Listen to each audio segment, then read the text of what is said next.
राष्ट्रप्रवाह Vidarbha news में आप सभी का स्वागत है। मैं मनन व्यास और आज की देखते हैं ताजा खबर। विगत 24 अप्रैल को स्थानीय कोल्हापुरी गेट परिसर में मोर्शी तहसील के पेरला गांव निवासी अजय राठी नामक व्यवसायी युवक पर करीब 3 से 4 लोगों ने हॉकी स्टिक से लैस होकर हमला करते हुए उसका पांव तोड़ दिया था। साथ ही उसके गले से 7 तोला 50 ग्राम सोने की चेन तथा हाथ से 5 ग्राम सोने की अंगूठी लूट ली थी। जिस समय यह हमला हुआ था तब अजय राठी के साथ उसकी पत्नी भी थी, जिसने कोल्हापुरी गेट थाने पहुंचकर शिकायत दर्ज कराई थी।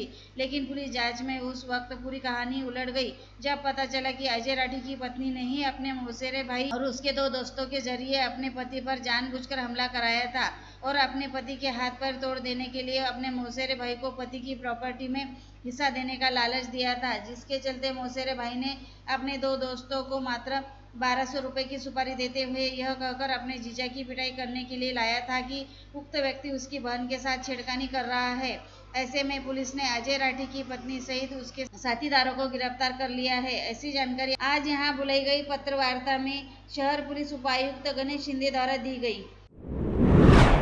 केंद्र की नरेंद्र मोदी सरकार ने जात न्याय जनगणना कराने की घोषणा की है। प्रधानमंत्री नरेंद्र मोदी के आवास पर आज 30 अप्रैल में हुई कैबिनेट बैठक में इस संबंध में फैसला लिया गया है।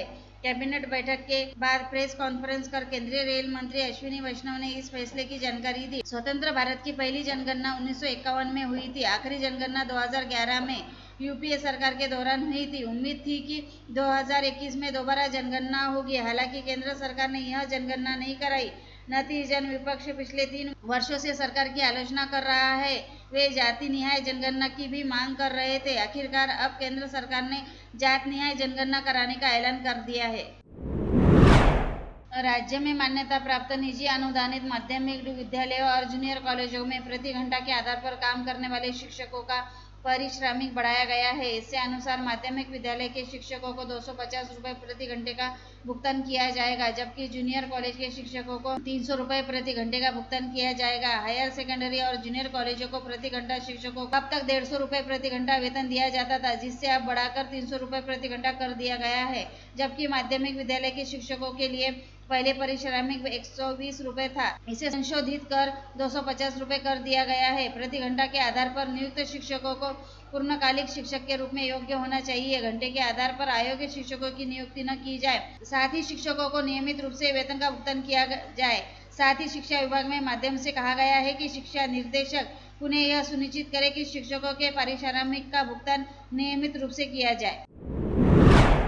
भारतीय जनता पार्टी कुशल संगठक रामदास आंबेडकर का आज दोपहर 12:30 बजे अल्प बीमारी पश्चात चेन्नई में निधन हो गया। पार्टी सूत्रों ने बताया कि पिछले वर्ष विधान परिषद से निवृत्त हुए आंबेडकर किडनी और लीवर की बीमारी से ग्रस्त थे। उनके निधन का समाचार आज दोपहर अमरावती पहुंचते ही बीजेपी पदाधिकारियों सामान्य कार्यकर्ताओं में शोक व्यक्त हो गया। मुख्यमंत्री देवेंद्र फडणवीस, पालक मंत्री चंद्रशेखर बावनकुळे सहित मान्यवरों ने आंबेडकर के निधन पर दुख व्यक्त किया है। पार्टी की बड़ी क्षति बताया है। अमरावती संभाग में बीजेपी का संगठन मजबूत करने आंबेडकर ने कड़ी मेहनत की। बोध गया महाविहार की मुक्ति हेतु बुद्ध जयंती उत्सव समिति ने आज 30 अप्रैल को सुबह इरविन चौक पर बाबा साहेब आम्बेडकर की प्रतिमा को नमन कर जिलाधिकारी कार्यालय पर विशाल मोर्चा निकाला। मोर्चे में सांसद बलवंत वानखेड़े भी शामिल हुए। बोध गया अधिनियम 1949 को रद्द कर महाबोधि महाविहार का प्रबंधन और नियंत्रण बुद्धों को सौंपे जाने की मांग को लेकर मोर्चे में बड़ी संख्या में बौद्ध भिक्षु और अनुयायी सहभागी हुए। इस समय समिति के सुनील रामटेके, प्रकाश बंसो, डॉक्टर रविंद्र मुंदे, राजेश वानखेड़े, चरणदास सिंगोले सहित बड़ी संख्या में समाज बंधु उपस्थित थे।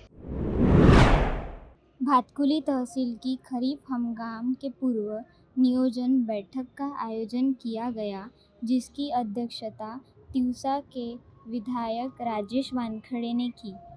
नियोजन बैठक में अधिकारियों के सामने ही किसानों अपनी समस्याओं का पहाड़ा पड़ा, जिसे हल करने के आदेश विधायक वानखेड़े ने अधिकारियों को दिया। महानगर पालिका के मध्य जोन में नागरिकों को रहिवासी पानी पट्टी, जन्म एवं मृत्यु प्रमाण पत्र सहित विभिन्न प्रकार के प्रमाण पत्र उपलब्ध होंगे। इसके लिए नगर निगम मध्य जोन क्रमांक 2 महाराष्ट्र लोक सेवा अधिकार अधिनियम के तहत राजापेट में एक नया नागरिक सुविधा केंद्र स्थापित किया है। इसका उद्घाटन अपर आयुक्त शिल्पा नाइक ने किया। इस स्थान पर नागरिकों को कई सुविधाएं मिलेंगी। अपर आयुक्त शिल्पा नाइक ने बताया कि यह नागरिकों के लिए बहुत सुविधाजनक है। इस अवसर पर अपर आयुक्त शिल्पा नाइक ने नागरिकों को जन्म एवं मृत्यु प्रमाण पत्र वितरित किए। इस अवसर पर जोन के सहायक आयुक्त भूषण पुसदकर, सहायक जोनल अधिकारी नर्मदा चौहान, जोन कर्मचारी उपस्थित थे।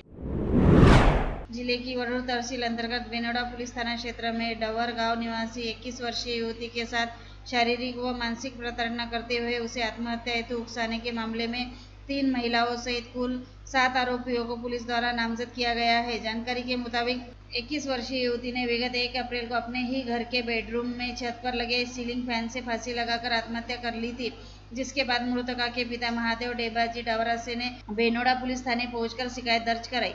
शहर पुलिस आयुक्तालय के हेड कांस्टेबल पद पर कार्यरत 39 वर्षीय महिला पुलिसकर्मी को उसकी परिचित महिला के पति ने मोबाइल पर फोन करते हुए तथा व्हाट्सएप पर मैसेज भेजकर गाली गलौज करने के साथ ही जान से मार देने की धमकी दी है। इस मामले में शिकायत मिलने पर सिटी कोतवाली पुलिस ने बुधवार परिसर निवासी हर्षल जोशी के खिलाफ आपराधिक मामला दर्ज कर जांच शुरू कर दी है। कल महाराष्ट्र दिवस के मौके पर आयोजित मुख्य समारोह में स्कूल शिक्षा मंत्री दादाजी भुसे राष्ट्रीय ध्वज को सलामी देंगे। महाराष्ट्र राज्य के 66वें स्थापना दिवस के अवसर पर गुरुवार दिनांक 1 मई 2025 को सुबह 8 बजे अमरावती शहर परेड ग्राउंड में ध्वजारोहण एवं संचालन समारोह का आयोजन किया गया है। संभागयुक्त श्वेता सिंघल ने नागरिकों से समारोह में समय पर उपस्थित होने की अपील की है। और लेटेस्ट न्यूज़ देखने के लिए राष्ट्रप्रभा चैनल को लाइक और सब्सक्राइब कीजिए।